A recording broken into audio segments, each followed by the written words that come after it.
A couple of years ago, we saw the Indianapolis Colts draft a quarterback with their 4th overall pick. Coming out of college, Anthony Richardson barely had any starts to his name, as he started just one season in Gainesville before declaring for the draft. He was seen as such an athletically gifted player that he was actually drafted in the top 5 by the Colts, and everyone knew he would need a lot of work if he could ever become a franchise quarterback in the NFL. After 2 years in Indianapolis so far, it's safe to say that Anthony Richardson is borderline already a bust. Last year, he played in 4 games before he got hurt for the season, and this year he's played in 6 games, but has struggled with some injuries, and most recently got benched for a 40-year-old quarterback in Joe Flacco. Anthony Richardson has kind of been seen as a little bit soft, and it doesn't look like he has what it takes to make it in the league. I also don't think the league is helping him out either, as he needs a coach who will really invest in him for a couple of years and help get the most out of him. But in today's video, I want to talk about why I feel like Anthony Richardson was always doomed and is doomed in the NFL, and we're going to go through his meteoric rise, talk about his time so far with the Colts, what has gone wrong, and how things could be fixed. But before we get started, if you're a big fan of college football, be sure to subscribe to the channel, leave a like if you want to support today's video, and let me know what player, team, topic, or situation I can cover next. Now let's get started and talk about Anthony Richardson. So going back in time, let's quickly summarize Anthony Richardson's career. At an early age, he was both a football and basketball star growing up in the state of Florida, and once he got to Gainesville, many thought he was a college kid playing against high school competition. That's how big of an athlete this guy was, and he's always been seen as an athletic prodigy.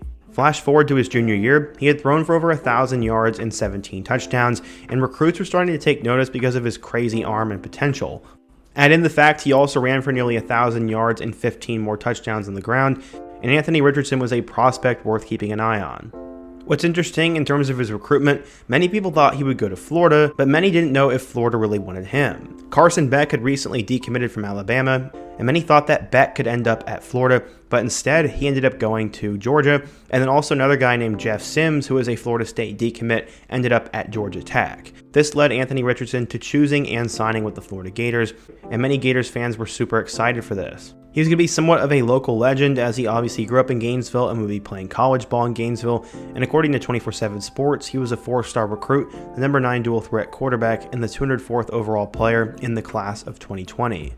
In 2020, Anthony Richardson was seen as a guy who needed to be polished, but he got an opportunity to get on the field a little bit. He was the backup quarterbacks to both Kyle Trask and Emory Jones Jr., and in total he scored 1 touchdown in 3 games. Going into 2021, he would battle it out with Emory Jones for the starting job, but he would end up losing. Still though, many were calling for AR to get in the game, as in 2021 he finished with a total of 529 yards and 6 touchdowns, but also ran for 400 yards and 3 touchdowns.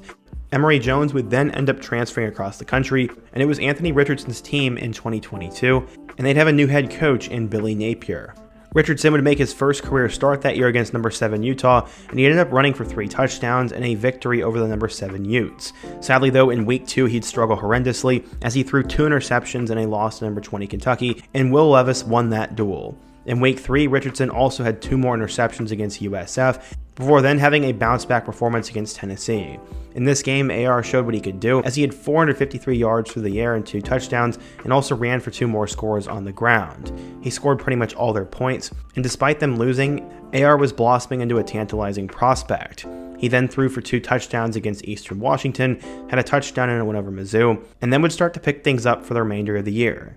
He had 2 touchdowns and a loss to LSU, had a touchdown and a loss to Georgia, and in the finish of the year, he had 4 touchdowns and a road victory over Texas A&M, 3 touchdowns and a home victory over South Carolina, 3 touchdowns and 400 yards and a road loss to Vanderbilt, and in his final collegiate game, he had 3 touchdowns against Florida State and a close loss in that one. In total, Richardson would throw for 2,500 yards with 17 touchdowns, and he also had 654 yards on the ground and 9 scores.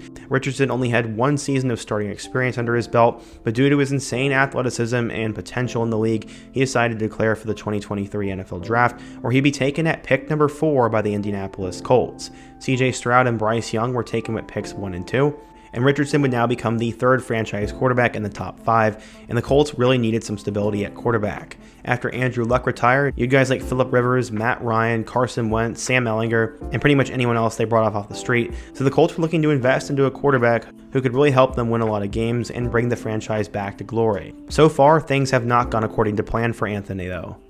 With Richardson being one of the youngest players in the National Football League, some thought that he would not play his first year and just try to develop and learn. Instead, Head coach Shane Steichen named him the starting quarterback over both Gardner Minshew and Sam Ehlinger, and he'd make his first debut against Jacksonville. In that game, he threw his first career touchdown pass to Michael Pittman Jr., but as always, the Colts ended up losing because they always lose in Week 1. Richardson had a total of 2 touchdowns. In Week 2, he'd travel on the road to the Houston Texans, and in that game, he completed 6 of 10 passes for 56 yards, but had 2 touchdowns on the ground, and this was enough to get him his first career NFL victory against the Texans. But he had to watch that game from the sidelines as he took a hard hit in the second quarter and then was out Week 3 due to concussion protocol. He'd come back for his third game against the Los Angeles Rams, and despite combining for 3 touchdowns, they would lose that game 29-23 in overtime. From there, Anthony Richardson would play a little bit against the Tennessee Titans before suffering his second injury of the season, which he had a grade 3 AC joint sprain, which meant he'd be out for a month or 2. He then decided to have surgery and would be out for the remainder of the 2023 NFL season. In total for his first year, Richardson had 577 yards with 3 touchdowns through the air and 4 more on the ground. One thing that pretty much everyone noticed right away was that Richardson had insane athletic ability, but he wasn't very polished, wasn't seeming to pick up the system, and also didn't know when to slide. He was taking hit after hit and was using his frame to his advantage, but at some point it was going to wither him down. Like as we saw, he had 2 injuries that really changed the course of his season. Going into 2024, many thought that Richardson could be a prime breakout candidate and could help maybe lead the Colts to a playoff victory. As an insurance policy, the Colts went out and signed Joe Flacco, who had just revived his career with the Cleveland Browns, but no one was really thinking about him. This was Anthony Richardson's team, and it was his time to shine. Except this year, he has done anything except shine.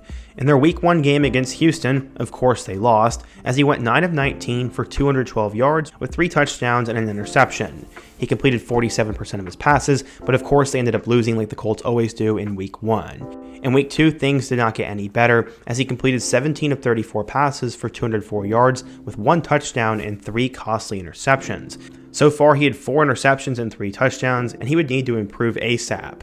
Things got no better against the Chicago Bears, as he ended up going 10 of 20 for 167 yards without a touchdown and 2 picks. They'd somehow beat the Bears because of that, and he'd get his first career NFL win, and then the following week against the Steelers, he would suffer another injury. He'd miss the rest of that Steelers game, and the team would end up winning without him. And then flash forward nearly a month, Richardson would come back to action against the Miami Dolphins. In a 16-10 win over them, Richardson would go 10 of 24 for 129 yards and failed to generate an offensive touchdown. So far through his first few weeks, Richardson had been absolutely terrible, and things did not get any better for him this past weekend against the Houston Texans. In what was another terrible performance, Richardson went 10 of 32 for 175 yards with 1 touchdown and 1 pick. He had an abysmal 31% completion percentage, and the worst part about it was, on a crucial third down, he actually took himself out of the game, saying that he needed a breather. He decided to voluntarily walk off the field because he was tired, and then, as we recently found out, he has now been benched in favor of Joe Flacco. This is absolutely embarrassing for Anthony Richardson, as rarely you ever hear about a player voluntarily taking himself off the field after having such a terrible season so far. Through the 6 games that he's appeared in, Richardson has thrown for 958 yards with 4 touchdowns and 7 interceptions. He's completed 44% of his passes, which is the worst in the NFL, and he has pretty much shown no improvement since last year. But many still don't think that Richardson should have been benched. Joe Flacco is 39 years old, and many believe that the only reason Flacco is playing is to 1, send a message to AR, and 2, hopefully help them get a wild card spot. For some reason, the Colts must think that Flacco is their best shot at making the playoffs, but he is not their long-term option, which makes many Colts fans upset because they would rather see Anthony develop and potentially be good than make that wild card slot with a 40-year-old quarterback. Richardson may be struggling right now, but again, he's only had 10 starts, has dealt with 3 different injuries, and has one of the highest upsides in the NFL. He has one of the strongest arms in the league and is electric in the open field. He has great height, has an insanely good frame, and makes tacklers miss like Derrick Henry in the open field. This to me makes it feel like Anthony Richardson is doomed, and that's what the title of this video is. 1, I think he was doomed coming out of college because he played for a really dysfunctional team, and he only had a handful of starts while he was at Florida. He never had enough time to really develop and really get that good at Florida, and then all of a sudden he was thrown at franchise expectations at Indianapolis. The Colts have not exactly done a great job developing quarterbacks over the last few years, and they're also extremely impatient with this. There are cases where quarterbacks like CJ Stroud come out of nowhere and develop into big-time quarterbacks in 1 year, but that is not the case typically in the NFL. Players sometimes need years of development, and not all of them can be good from week 1. Look at Bryce Young so far. He started 2 full years at Alabama, but he could not make the adjustment to the NFL. Richardson had 1 starting season at Florida and was only drafted based on potential, not because of skill set either. The Colts need to be much more patient with him and honestly just let him play. I don't like the fact that he quit and voluntarily took himself off the field, but that's just where coaching comes into play. It seems like some of Richardson's struggles are mental right now, and they just need a coach who can help him not only develop on the field, but off the field. I'm not quite sure what the Colts are going to do the rest of the season, as they're probably going to try and ride or die with a 39-year-old quarterback, but long term that makes no sense, and if Shane Steichen wants to save his job and keep his job, he needs a big-time quarterback. No matter what, if the Colts decide to stick with Anthony Richardson or draft someone in 2025, they're going to have to develop their future, and they might as well pour it into a player who has unlimited potential. Yes, he might be a little bit soft, and yes, he might be a slow developer, but I think it's worth giving Anthony Richardson some more time. But for now, it feels like he's doomed because of his skill set going into the league and the organization and coaching around him that doesn't really seemingly want to see him succeed all that much and doesn't seem to have his long-term best interest.